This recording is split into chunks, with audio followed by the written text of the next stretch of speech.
ओम श्री गणेशाय नमः। आप सभी का हमारे YouTube चैनल श्री कृष्ण दीवानी में हार्दिक स्वागत है।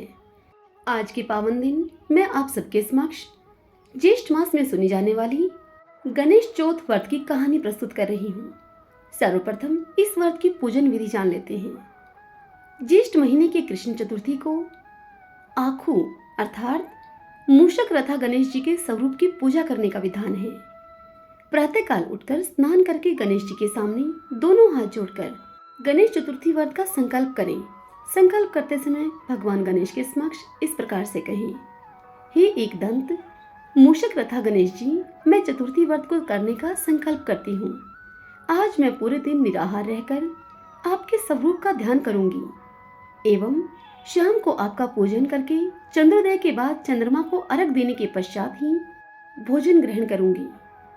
संकल्प करने के बाद पूरे दिन गणेश जी के भजन और ध्यान में लगे रहें।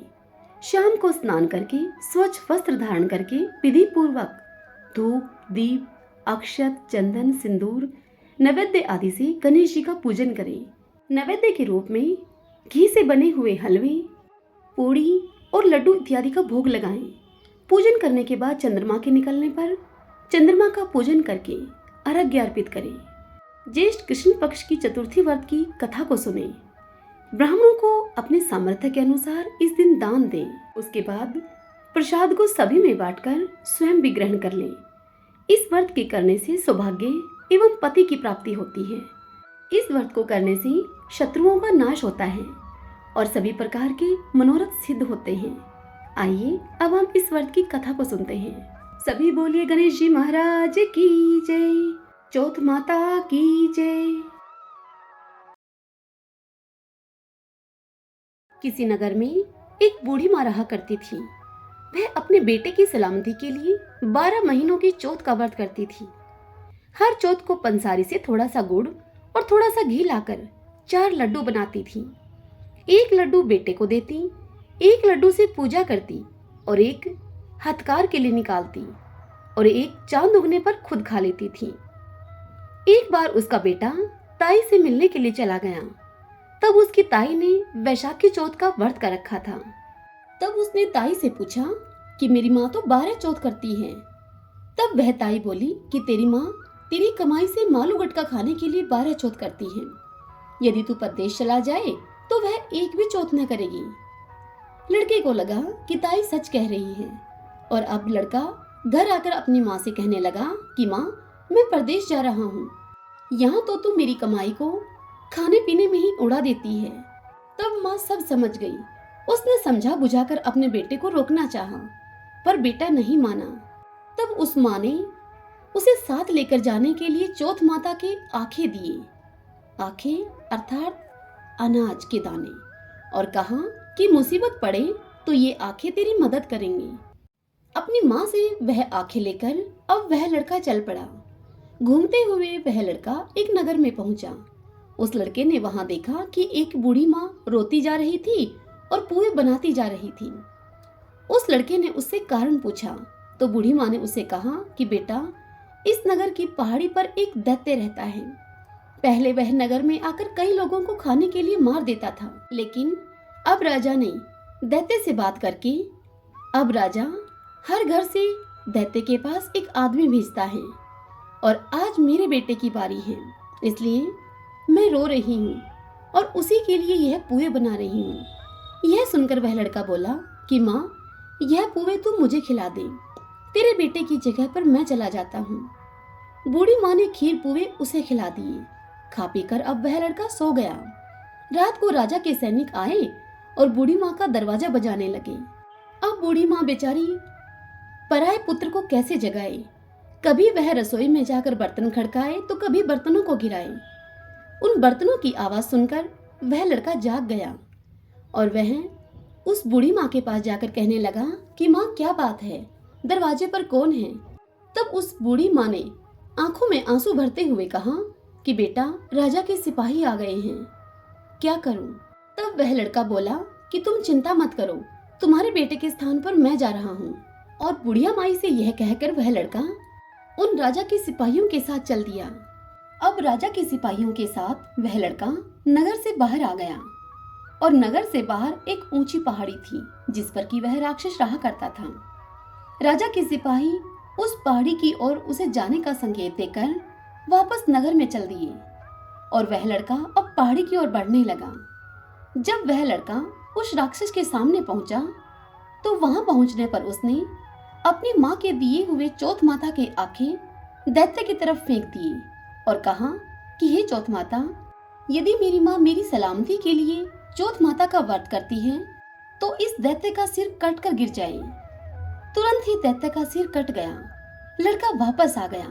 तदंतर उस नगर के राजा ने उस लड़के को बहुत से उपहार दिए और विदा किया। अब चलते चलते वह लड़का एक दूसरे राजा के नगर में जा पहुंचा। इस राजा के राज्य में आवा तभी पकता था जब एक इंसान की उसमें बलि दी जाती थी। सिपाहियों ने उसे पकड़कर आवे में चुन दिया। तब लड़के ने आवे में बैठकर अपनी माँ के दिए हुए कुछ आंखें उस आवे में डाल दिए और कहा कि हे चौथ माता, यदि मेरी माँ मेरी सलामती के लिए चौथ माता के व्रत करती है तो ये आवा मेरी बलि लिए बिना ही झट से पक जाए। लड़के के ऐसा कहते ही वह आवा तुरंत पक गया। फिर कोई स्त्री उस आवे के पास झाड़ू लगाने लगी। तब एक कंकरी झाड़ू से उछटकर उस आवे में लगी तो टंकार की आवाज आई और वह दौड़ती हुई कहने लगी कि आवा पक गया है, आवा पक गया है। और इस प्रकार जब कुम्हार ने आवे को देखा तो उसने सोचा कि आवा तो पक गया है, लेकिन यह चमत्कार हुआ कैसे। अब वह कुम्हार आवे से मटके निकालने लगा। तब उसने देखा कि मिट्टी की जगह सोने चांदी के बर्तन निकल रहे हैं। इतने में ही अंदर से आवाज आई कि धीरे धीरे उतारो। यह सुनकर कुम्हार घबरा गया और वह दौड़ता हुआ सिपाहियों के पास गया। सिपाही आए और आवे से सभी सामान निकाला गया। तदंतर सिपाहियों ने आवे में से एक लड़के को भी निकाला। बड़ा ही सुंदर लड़का था। सिपाही अब उस लड़के को पकड़कर राजा के पास लेकर गए। तब राजा ने उस लड़के से पूछा, इस आवे की आग से तुम कैसे बच गए। तब लड़के ने राजा को बताया कि उसकी माँ चौथ माता का उसके लिए व्रत करती है। व्रत के कारण ही वह बच पाया है। राजा को विश्वास नहीं हुआ। उसने एक चांदी की सुराही मंगवाई और कहा कि सुराही की नली से निकलकर तुम मुझे दिखाओ, तभी मुझे विश्वास होगा। लड़के ने चौथ माता को याद करके आंखें सुराही में डाली और कहा, हे चौथ माता, मैं भंवरा बनूं और सुराही से निकलूं। लड़का भंवरा बनकर सुराही से निकल गया। अब क्या था, अब तो राजा ने उस लड़के पर खुश होकर उसकी शादी अपनी बेटी अर्थात राजकुमारी से कर दी और अपने नगर में भी यह ढिंढोरा पिटवा दिया कि सभी लोग चौथ माता का व्रत करें। अब उस लड़के को उस नगर में रहते हुए काफी समय बीत गया। एक दिन लड़के को अपनी माँ की याद आई। उसने राजा के पास जाकर खुद के नगर जाने की इच्छा जाहिर की राजा से। तब राजा ने रथ, घोड़ा, हाथी और खूब सारा दान दहेज देकर अपनी बेटी और जमाता को विदा किया और इस प्रकार अपनी पत्नी और दान दहेज को लेकर लड़का अपने नगर की ओर चल दिया। अब वह लड़का चौथ माता के दिन अर्थात चौथ के दिन अपने घर को पहुंचा। वह अकेला पंसारी के यहाँ माँ का इंतजार करने लगा। सोचा कि चौथ है, माँ यहाँ जरूर आएगी। थोड़ी देर के बाद लकड़ी टेकती हुई उसकी माँ उसे आती हुई दिखाई दी। उस लड़के की माँ की आंखों में जाले आने के कारण दिखाई देना अब उसे कम हो गया था। लड़के ने जानबूझकर अपना पैर उसकी लकड़ी में लगा दिया। कहने लगा कि बल रे पुत, काटी मेरे पैर के लगा दी। अब लड़के को उसकी माँ ने पहचाना नहीं और कहने लगी कि भैया, मुझे चाहे कितनी गाली निकालो पर मेरे बेटे को कुछ मत कहना। बेटा माँ के चरणों पर गिर पड़ा। कहा कि माँ, मैं तेरा ही बेटा हूँ, मुझे माफ कर दे। माँ ने उसे अपने गले से लगा लिया। उस नगर के लोगों को अपनी आंखों देखी पर भी विश्वास नहीं हुआ और वह कहने लगे कि यह लड़का इस बुढ़िया माई का नहीं है। इस पर उस बूढ़ी माँ ने चौथ माता को याद करते हुए कहा कि हे चौथ माता, यदि मैं अपने बेटे के लिए व्रत करती हूँ तो मेरे स्तन में दूध भर जाए और यह दूध की धार मेरे बेटे के मुंह में जाकर गिरे। अब क्या था, चौथ माता की कृपा हुई। उस बूढ़ी माँ के स्तन से दूध की धार निकलकर बेटे के मुंह में गिरने लगी। लोग चौथ माता की जय जयकार करने लगे।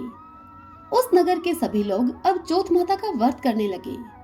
हे चौथ माता, जैसे आपने बूढ़ी माँ और उसके बेटे की सहायता की, वैसे ही हमारी भी करना। कहानी कहने, सुनने और हुंकारा भरने वालों पर कृपा करना। सभी बोलिए चौथ माता की जय। आइए अब हम लपसी तपसी की कहानी सुनते हैं, क्योंकि लपसी तपसी की कहानी सुने बिना किसी भी कहानी को सुनने का पूर्ण फल नहीं मिलता है। तो आइए सुनते हैं लपसी तपसी की कहानी। एक लपसी था, एक तपसी था। तपसी हमेशा भगवान की तपस्या में लीन रहा करता था। लपसी रोजाना सवा सेर की लापसी बनाकर भगवान का भोग लगाकर जीम लेता था। एक दिन दोनों झगड़ने लगे। तपसी बोला कि मैं रोज भगवान की तपस्या करता हूँ, इसलिए मैं बड़ा हूँ। तपसी बोला कि मैं रोज भगवान की सवा सेर की लापसी बनाकर भोग लगाता हूँ, इसलिए मैं बड़ा हूँ। और इस प्रकार इस बात पर उनका झगड़ा हो रहा था। तभी वहाँ से नारद जी गुजर रहे थे। दोनों को इस प्रकार लड़ते झगड़ते देखकर नारद जी ने उनसे पूछा कि तुम क्यों लड़ रहे हो। तब नारद जी के पूछने पर तपसी ने खुद को बड़ा होने का कारण बताया और लपसी ने अपना कारण बताया। तब नारद जी उनसे बोले कि तुम्हारा फैसला मैं कल कर दूंगा। दूसरे दिन लपसी और तपसी नहा धोकर अपनी रोज की भक्ति करने के लिए आए तो नारद जी ने छुपकर 1.25 करोड़ की एक एक मुंदड़ी अर्थात अंगूठी उन दोनों के सामने फेंक दी। तपसी की नजर जब अंगूठी पर पड़ी तो उसने चुपचाप वह मुंदड़ी उठाकर अपने घुटने के नीचे दबा ली। अब लपसी की नजर उस अंगूठी पर पड़ी, लेकिन उसने ध्यान ही नहीं दिया। वह भगवान को भोग लगाकर लापसी खाने लगा। तब नारद जी उन दोनों के सामने आए। नारद जी को आया हुआ देखकर दोनों ने पूछा, बताइए प्रभु, हम दोनों में से कौन सा बड़ा है। तब नारद जी ने तपसी से कहा कि घुटना उठा। तपसी ने घुटना उठाया। घुटने के नीचे दबी हुई अंगूठी दिखाई पड़ी।